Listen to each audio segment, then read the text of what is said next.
Welcome to The Doctor Will Hear You Now, a podcast featuring our physicians and other healthcare providers telling their stories, sharing glimpses into their daily work and mission, and showing what it means to practice medicine just a little bit differently.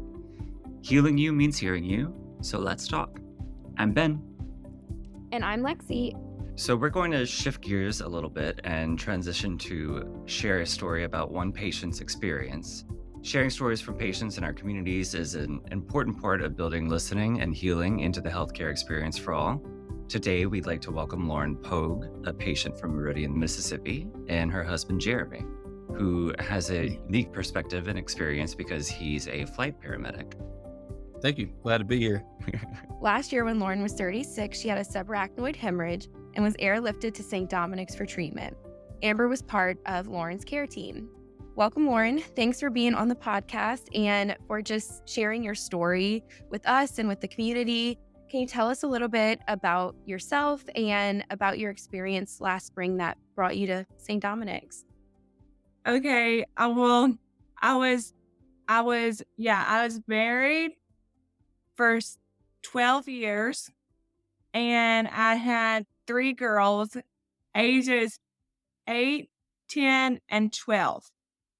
And 3 rabbits, No, 2 dogs. 3 dogs, and a goat. I am 36. Okay, now, what now? All right, you got that. So you're just going to tell them a little bit about what was going on last spring when you ended up at St. Dominic's. Okay. Well, there isn't I don't remember much, but I did pass out, and then the helicopter was here. And Pretty much I remember. yeah, he can tell you. So, this all, I'm not sure how much of the story you guys have heard so far, but this all happened at our house.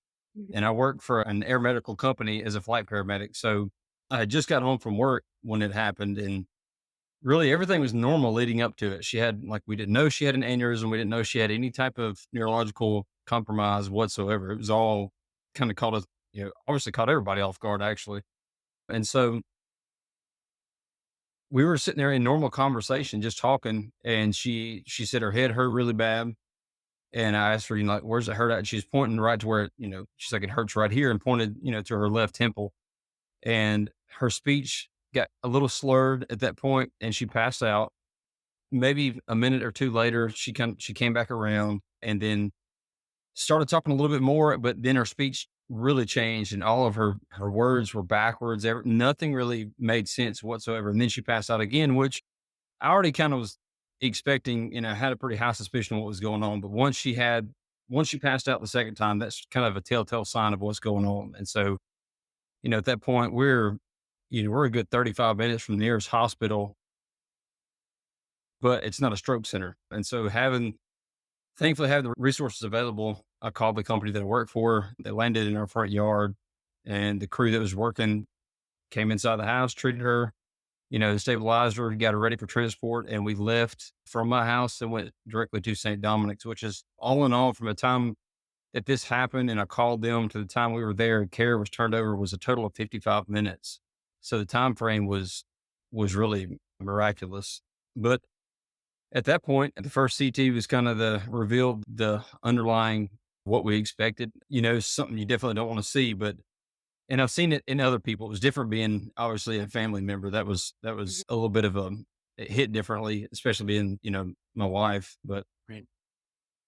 From that point on, once they did the CT, they did a few more images and got in touch with neuro, and the ball really started rolling. It was a Wednesday night. And so they waited until the next morning when they, tried to do the first coiling and kind of saw that it was not going to be, the results weren't going to be what they were really satisfied with. And so that's kind of where we went. At that point, we met with Dr. Kerr and scheduled for a craniotomy the following day, which would have been that Friday.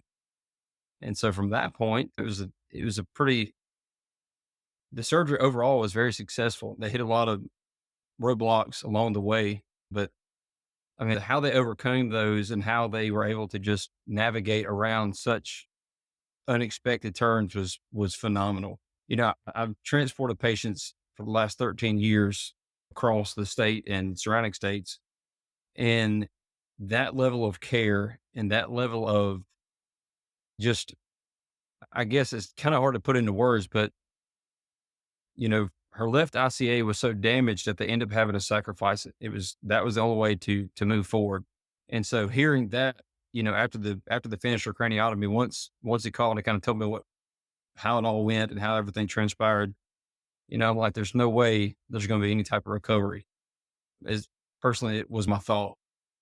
But to see a patient, any patient, much less my wife, to go from having that procedure, having to sacrifice the left ICA, and see the amount of recovery that she is now, just over a year later, it just doesn't really add up. It really doesn't make sense. I mean, it's just so much. There was so much damage and so much that went the way.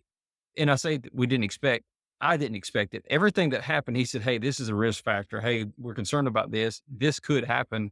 So pretty much everything that I remember him telling me this could happen, all of that did happen, except for the last thing, which was ultimately, everything can result in a very negative outcome, to include death, that's with any procedure. But pretty much everything that you didn't want to happen happened, but she survived and she's recovered unbelievably well over the last year. There's so much took place during that time. I know you guys don't have all day, but the part to where we kind of came back to where she woke up in recovery, or I say woke up in recovery, woke up in ICU. I don't know how much she remembers of that, but I'll let her kind of pick up with what she does remember. Well, the first time, I remembered when I was in the helicopter, you know, because I would say I was scared. There was he flew. I didn't. And I was like, "What?" You know, I was so scared. But then I didn't remember. And then the next thing I remember was when I was extubated. And then I was, she's Madeline, your nurse. Madeline. She was my nurse. And I was like, where am I? I couldn't, what? I couldn't call you Right. because it was night. Mhm. He came the next morning and it was like 2 days. You're talking about the visit, like being able to visit? No. Oh gosh.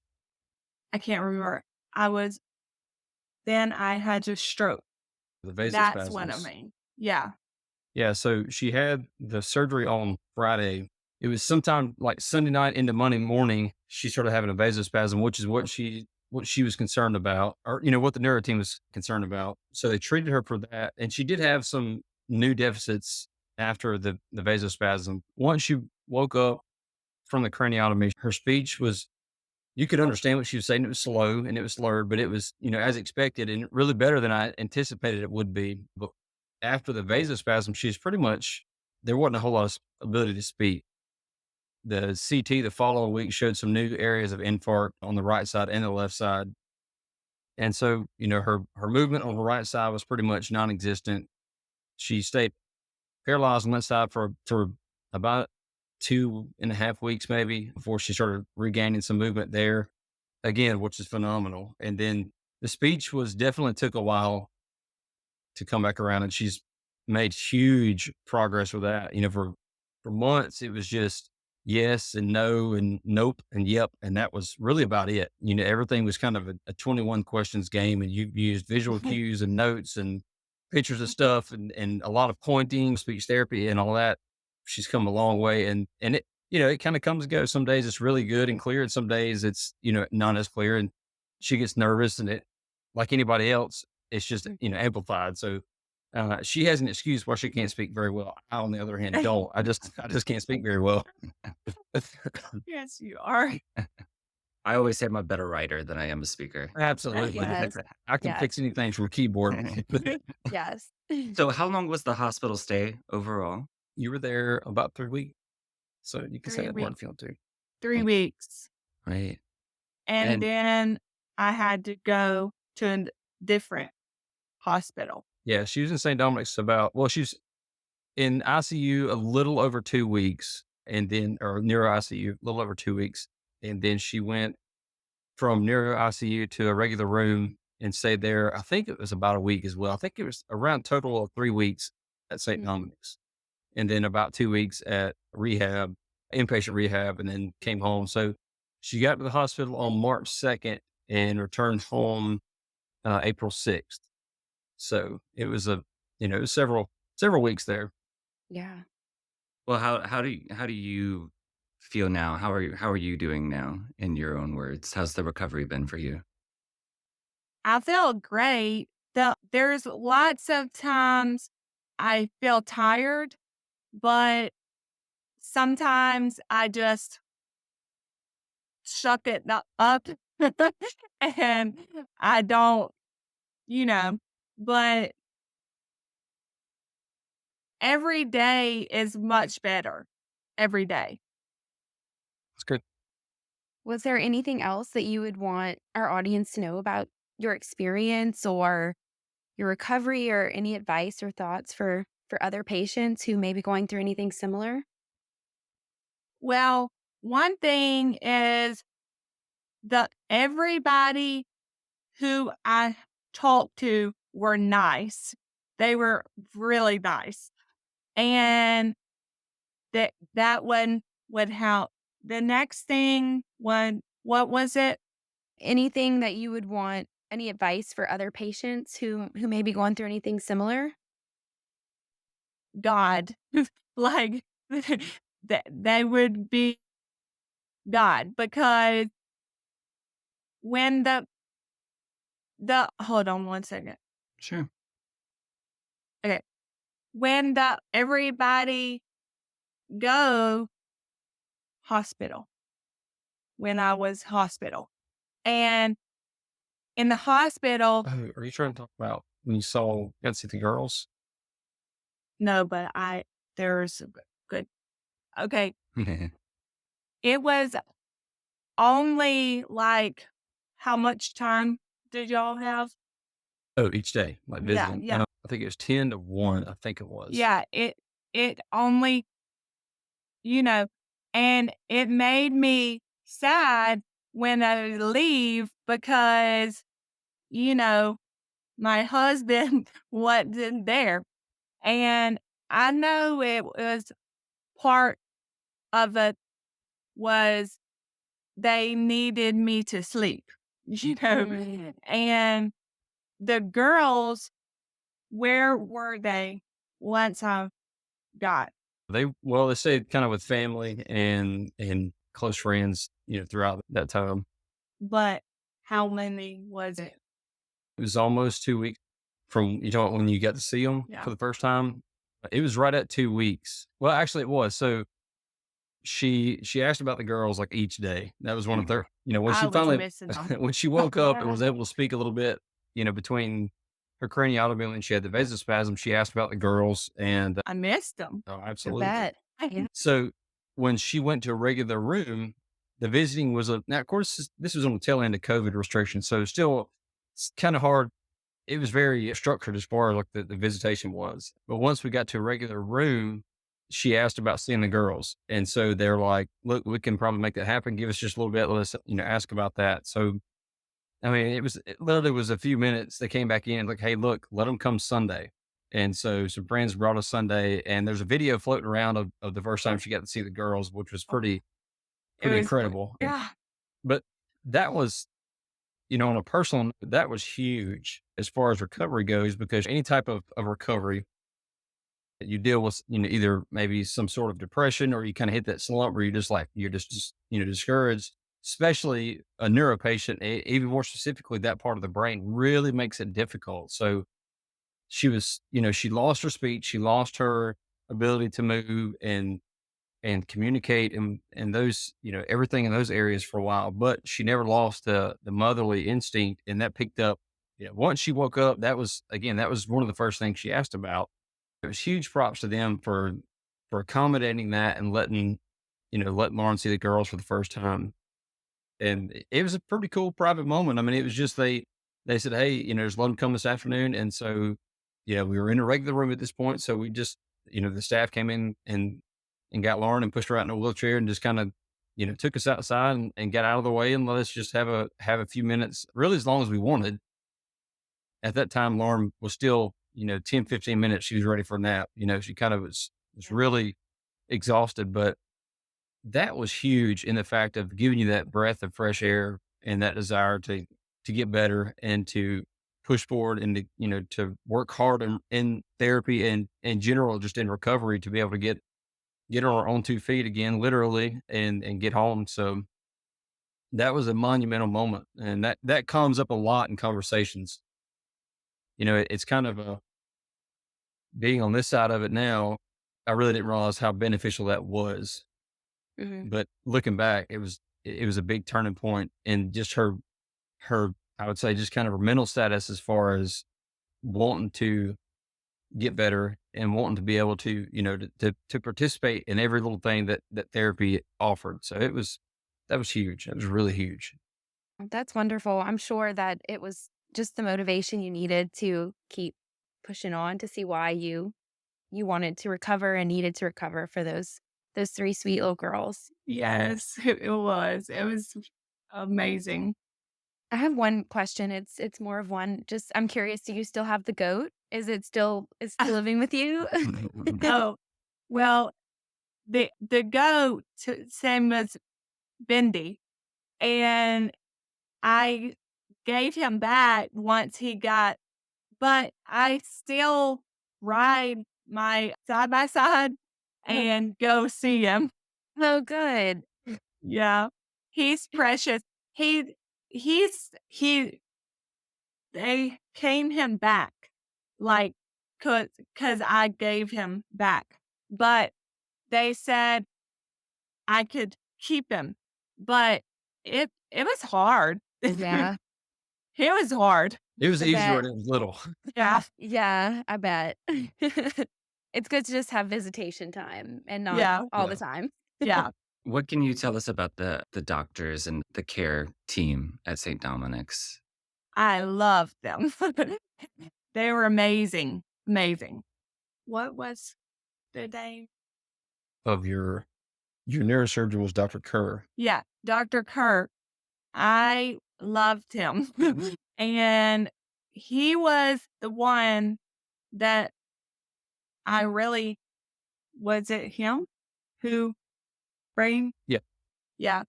He was the one who was there and saved me. That was him. And then she had Dr. Fredericks is her neurologist, which Yeah. is, she's been She's fantastic as amazing. well. On my side of it, it's hard, especially it's weird for me because I'm usually on the side of treating patients and, transporting patients. So getting there and not leaving and going back to the base and, getting ready for the next flight, that was a very unfamiliar. Yeah. It was just weird, just to be quite frank with you. It was very weird. And so I'm hearing this terminology. I'm here, I'm looking at the same, results that I see on all types of patients. But then again, it's my wife. I'm like, man, this is completely backwards from what you normally Hmm. deal with. But the really, what I really appreciated from all of them, and this is everybody from, there's some of the names I don't remember. Her interventional radiologist, I believe was I don't know if it's McPherson or McPherson. I can't remember how you pronounce his name, but he was just, when he tried to do the coiling, he's like, look, he's like, I don't like the way, the neck of the aneurysm is bigger than I anticipated. He's like, I don't know that it's not going to be a permanent fix. He's like, with her age, I just think she's a better candidate for a craniotomy, which he said, I coil it and it does hold it. He's like, it won't be permanent. He said, but if it were to rupture during that process, he's like, that would be catastrophic and fatal. And so I remember right there when he said that. Of course, this is all. I mean, I was actually on the way back to the hospital that morning with clothes and prepared to stay for a little while. And he called me before I got there and said, "Hey, where you at?" I told him I was like, "I'm on the way there." So anyhow, he's like, "Well, just come.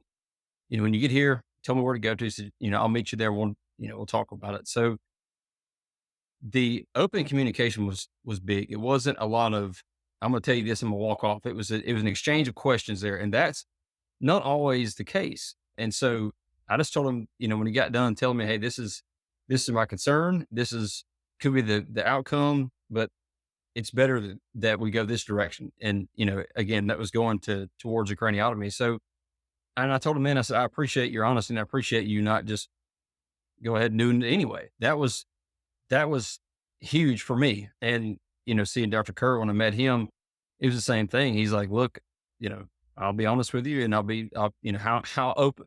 I can't remember how he said it. I think his words were, "How direct do you want our communication to be?" And I said, "Just very direct." Like, I can handle it. Again, that was awesome. The fact that it was so much communication between the physicians and us, and all the staff, not necessarily just the physicians. Dr. Fredericks was the same way.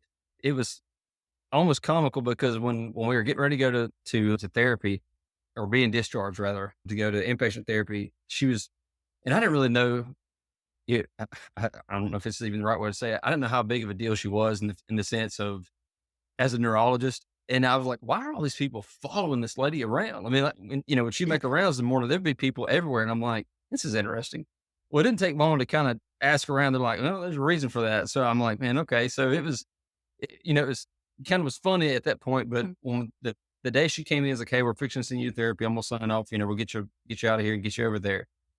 She was getting ready to leave, and she turned around and she said this statement. It was funny because I don't think she knew that my wife has always been real big into horses and riding horses. And so she said, she goes to walk out of the room. She said, "Hey," she's like, "tighten up your boots and get on a ride, but it's going to be a tough ride." And I was like, that's funny that she says that, because that was very fitting and very applicable to Lauren, as a person, on a personal note. Yeah. But, the level of care, I mean, it's just second to none in my experience. And, I've been around a lot of patients that were, some very injured and insulted brains around the state that I've had a part in dealing with and transporting, and seeing the level of Lauren's involvement as far as what took place in surgery, just how much hope they gave her and how much support they gave us as a family, not necessarily just her, but everybody. That matters big time, because it could be it could be the same, level of care, but not the same support from the staff, and it'd be a completely different outcome. Right. If you didn't have someone pushing you didn't have someone saying, "Hey, look, it's going to be hard, but if you will stick with it, you'll see this happen and this happen." That was big. And therapy, the physical therapy, and occupational therapy and speech, and everybody at St. Dominic's, and as far as the therapy department, was absolutely incredible. And I don't say that just because, we're on this podcast talking. I'm being genuine and I'm being very honest. And that was huge. That was extremely huge, because it wasn't just like, "Hey, we'll see you tomorrow." I mean, the first time I saw all of them, each of them's like, "Hey, here's my number. If you need something, give me a call, give me a text, whatever." And it wasn't a one-way communication. They would check in, "Hey, how's she doing?" And that was big. That was very big. And we still talk to all of them today, a year later. So it's a lot more goes into a patient's recovery than just a surgeon's capabilities or a neurologist's capabilities or just a nurse's capabilities. It's the support you get in and around the procedure, before and after, and even at a year later, still getting the same level of support and care is the absolute difference between recovery and somebody living with major deficits for the rest of their life. Other than speech and her still recovering in her speech and vision, she doesn't have any deficits. I mean, she's back to pretty much doing everything as normal besides talking and seeing. Everything else is pretty much unaffected. And that's not common, Right. in subpar patient care and subpar support. You don't have the same level of recovery. So, on my side of it, being a spouse with a young wife and 3 girls, obviously you're like, man, how's the rest of our lives going to look? when this happens. And now you are a year later, and besides those two deficits, there's nothing's different.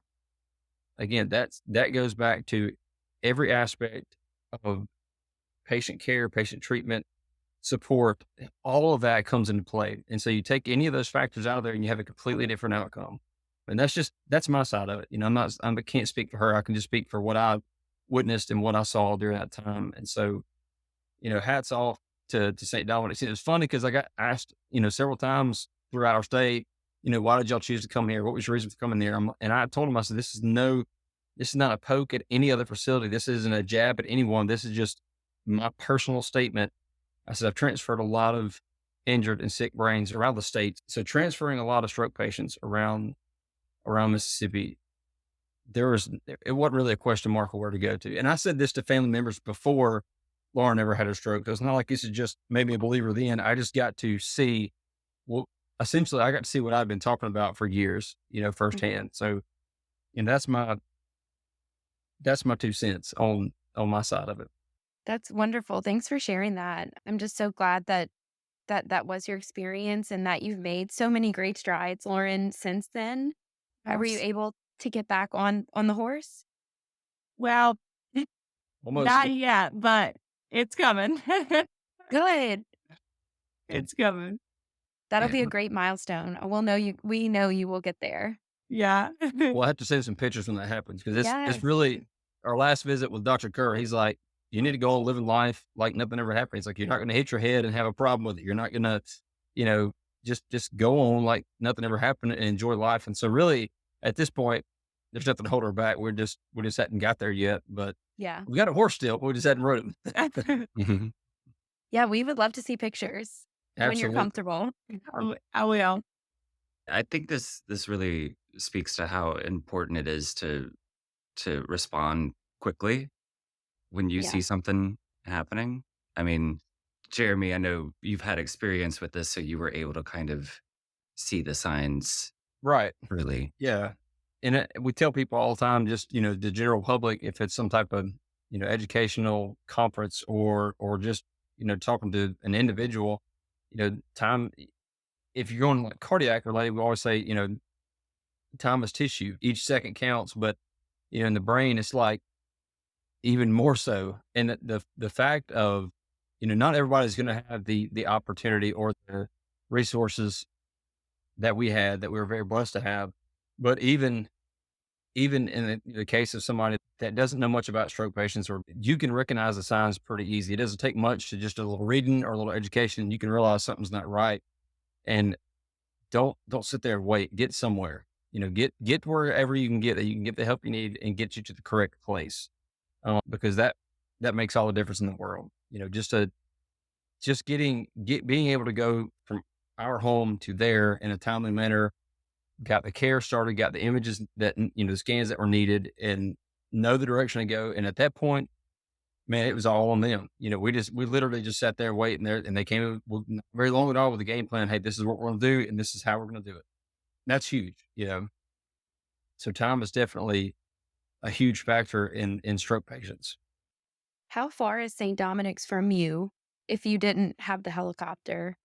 Ooh, If it was a drive? if we'd have drove there, it'd probably be about an hour and 45 minutes, maybe an hour and No. 50. Or, Wow. that's given that you have no issues with traffic or red Yeah. lights or anything else. So the fact that we were able to make it from the onset until we were in the ER getting patient care in 55 minutes that was huge. It was really Yeah. huge. Yeah. One thing I said was God. Mhm. I want that to be good because God, like he made it way.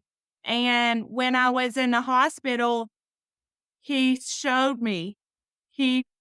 I was in the ICU and I was there and what's During your surgery? Come on. yeah. I was in surgery there and I was with him. Like I saw him. I and I what's the word? Me and God. When You're talking about when you're in your surgery. Yeah. I was just, it was God, and I was there. I was with God, and he was with me. God was with me. Yeah, but I'm not sure which part you're trying to explain. Was leaving me once he was with me, but he leave me, and I had God, and he was there. He was uh, with me, and he said, "It's gonna be okay. You're gonna be okay." And once he said, "It's gonna be okay because you're gonna be okay." And then we gone. And, you know, At that point, I mean, that was during your surgery. yeah, yeah, Then you woke up. yeah, Wow. That's a powerful story. yeah. I had church.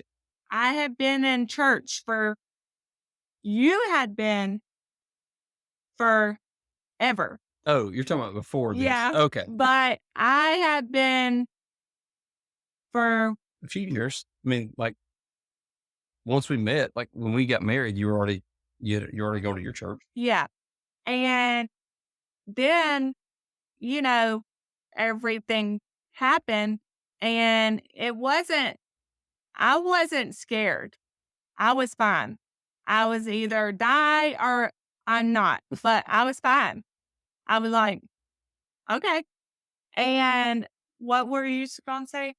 I remember what she's trying to say now. When you're talking about when she was having surgery, Yes. so she alluded early on that she had experienced something when she was having surgery. She would never say what it was. And so I'm like, "Are you going to ever tell me about this? Or are you going to make me?" She's like, "Yeah." I said, "When are you going to say it?" She's like, "You got to wait." I'm like, "I don't want to wait." So anyhow, I didn't hear much about this until not that long ago. But what she was saying is that when she was in surgery, this is obviously once she's able to speak well and tell me about everything. But once she was in surgery, she said that she remembers, essentially being in heaven. And she said, "I was talking to God, and I did ask him, 'Am I going to be okay?' And he said, 'Yes, but you have to wait.'" That's what she was trying to get out a while ago. That's what I was saying. And so obviously it was a pretty good wait, from she goes to normal this day to not normal to everything going to, I mean, essentially overnight. You go from being married to somebody that you know for 12 years to now you're basically married to somebody that you don't know the new them, rather, hmm And so that was obviously a challenge. But then again, all that was go back to therapy. You're like, "Hey, this is going to be different, and you're going to learn to navigate this whole situation that you've never experienced before. It's just a new person in some ways." And so that, again, that was very expected and prepared for, as much as you can prepare for it. Those things, they wheelchair. And when got home, I said, Yeah. I said, "Leave them." And he was like, "What?" Hmm. And he was like, "We got to get you in there." And I said, "No, leave them." And I walked.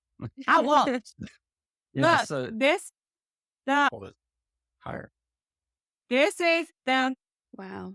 Did you It's vape kind of then? hard to see. So she started painting that towards the end of last year. Well, let's say it's earlier last year, I guess you'd say, but that was all with the left hand. And I asked her about what that was, and she's just said, "That's what I saw." So she's painting those images off memory of what she experienced while she was in surgery. So it was really neat. Wow. Yeah. yeah. Mhm. So I think she enjoyed her surgery a whole lot more than we did. I think. Yeah. Yeah. Yeah. It does. But Definitely. I miss it. I don't. I got a lot more wrinkles and a whole lot more gray hair than I had this time last year. But it's fun because, yeah. Yeah, it's been a wild ride, that's for sure. But man, you couldn't have convinced me this time last year that we'd be at this point. Yeah. I mean, this time last year we were just leaving. I think we just left St. Dominic's, and at our first week in inpatient rehab. So, I mean, it just, man, Yeah. it seems like a long journey, but when you look at other patients in her same, condition, it's like, man, this is almost an unfair advantage. Like a lot of people don't have this level of recovery. So we're definitely blessed and fortunate, and we realize that. But again, you know, I tell people all the time, God uses doctors and nurses and anybody in the medical field to help people recover, to Mhm. perform procedures and treatments and administer medication. So he can do miraculous things without all these interventions, but he definitely chooses people to do that. Otherwise I wouldn't be in the medical field. I wouldn't have a job. Right. It's just unbelievable what's occurred over the last year. And what she was saying about the wheelchair is when we got discharged from the hospital, they were trying to get us set up with what we would need as far as wheelchair and what equipment we would need at home. And she, like, do you guys need this? Do y'all have this? I'm like, yeah, we have that. Or no, we don't have this. And she was over there the whole time shaking her head. I'm like, she's just not playing along. Well, I didn't realize what she was saying until we get home and we had a wheelchair. And she's like, no. I was like, what? She's like, leave it. I was like, well, we got to get you inside. She's like, leave it. Okay. So she did. She walked from the vehicle to into the house and sat down on the couch. And we were home at that point. And it was just, man, it was so good to be home, Oh, I bet. And I was, done with the wheelchair. yep. I was like, bye. I bet once you get home, you're like, this is my happy place. This is Yeah. Yeah. Yes. comfortable. And that was Mhm. that was another uptick in recovery. Just getting, and they told us that like once you get familiar, you'll see another kind of another door unlocked, so to speak. Mhm. And it was just being somewhere where you sleep better, where you feel better, and you just have that comfort of home. That was fantastic. That was such Yeah. a great That's feeling. major. Yeah. But we had people ready to build wheelchair ramps and wheelchair accessible showers and all that. And so we get home and they're like, man, let us know we got everything. All we got to do is just you give us the word and have it built. And so when I get home, literally she walked up the steps to our house. I'm like, that's completely unexpected. Yeah. They had my dog. Yeah. They brought the dog to when you get discharged. from the Yeah, hospital. he came to, but Chester was, you should see him. Chester's our 150-pound Anatolian Shepherd. Yeah. Wow. So he was with my, He even sitting at your dad's, and I was concerned about him knocking her over. and I Oh, man. went up to him and I unhooked him because she had him, and he was so happy. Yeah, Aw. he's a big old baby, and so we had him on a leash, and she was petting him, and she wanted to let him go. I was like, Lauren, he may knock you over. Let's leave him on a leash, and he's going to hang out with your dad's. And but some close family had come to the house, for when she got home, a little welcome home party, and she kept trying to get Chester off the leash. I'm like, no, let's leave him on there because he's bad about just getting excited like a kid and kind of bouncing into you. Anyway, she's like, he's fine. I was like, no, let's not. Well, she finally just. That in that part of recovery, it was her way or no way. Like that was it. It was either yes or yes. Didn't matter. Her yes was yes. Her no was a yes. Your no was never a no. It was always a yes. It really was. It's just like, all right, whatever. Let's just do what you want. So she unhooks Chester, and he literally just walks up next to her and just kind of sat down. And we go inside. She wanted him to come inside. I'm like, he's an outside dog. No, he's an inside dog. But he literally laid down and just kind of crawl up to her, just chill. He wouldn't get real rambunctious. So it was pretty cool. It was a good experience. Your A great story is story to share. inspiring, and we really appreciate you letting us be a part of telling it.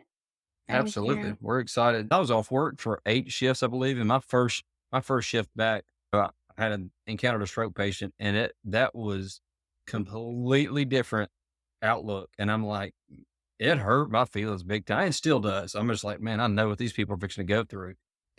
But it's also really a really good feeling to say, look, I know this looks terrible and this looks grim, but there's truly hope on the other side of it. It's not a life sentence anymore like it, years back. There's technology and the industry has come so far in recent years. It's great being able to kind of give a personal, I guess, encouragement to patients nowadays or to families nowadays that are going through it. Like, hey man, it gets better. It's tough right now, but it gets better. That's for me. If we can if anybody can benefit from what we've experienced, then it makes it all worth the struggle and worth the anguish and fear and everything else you deal with through something like this. So it's great to be able to help people out and kind of give them that encouragement and hope that things get better, that it all helps. And therapy, gosh, as much as it doesn't seem like it matters, it truly does matter. And it's made me a huge believer. Hadn't always been necessarily that I didn't not believe it. I just didn't have experience with it, I guess. Yeah. You better say it. Look at how much Her hair's grown back. Yeah. Yeah, so she had a pretty good little stripe on the side where she didn't have any hair, but it's grown back pretty good. Now it's Yeah, it looks coming on back. great.